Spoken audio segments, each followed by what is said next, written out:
Monsieur le Président du Conseil des ministres, l'activité économique mondiale a en effet connu un ralentissement durant le troisième trimestre 2022 en raison de la conjonction de plusieurs facteurs, notamment les répercussions de la crise russo-ukrainienne, la hausse des prix de l'énergie et le durcissement des conditions financières internationales.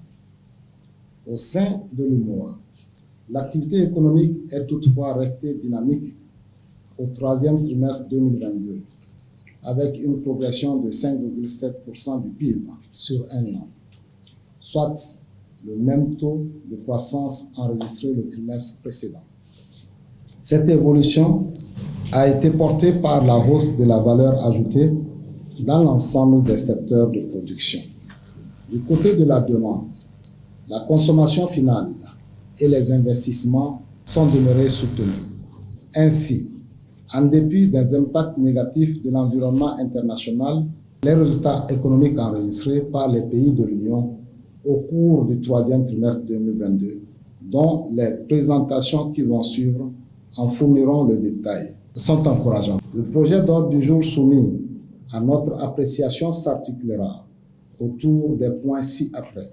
Au titre de la BCEAO, nous examinerons notamment le rapport sur la situation économique et monétaire de l'UEMOA au 30 septembre 2022 et le cadrage macroéconomique de l'UEMOA pour les années 2022 à 2027.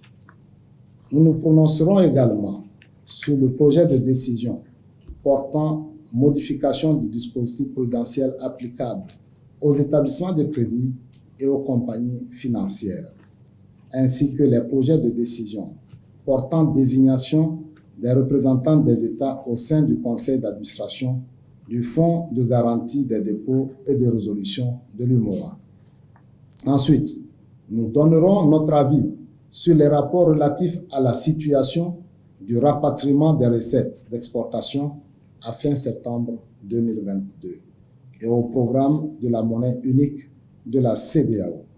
S'agissant de la BOAD, le Conseil des ministres se prononcera sur les procès-verbaux des sessions ordinaires des Conseils des ministres tenus les 18 mars et 30 septembre 2022 et sur les perspectives financières actualisées 2023-2027. Nous examinerons également le projet de modification des statuts de la BOAD à la suite de la décision d'augmentation du capital prise par le Conseil d'administration en sa session du 20 septembre 2022. À titre exceptionnel, des points ont été inscrits par la Commission de l'UEMOA et l'Autorité des marchés financiers de l'UEMOA.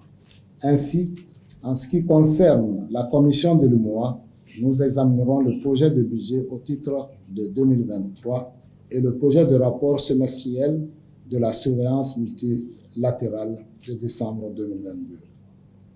Ce projet de rapport porte sur des recommandations relatives aux perspectives économiques et financières des États membres de l'Union au titre de la période 2023-2027.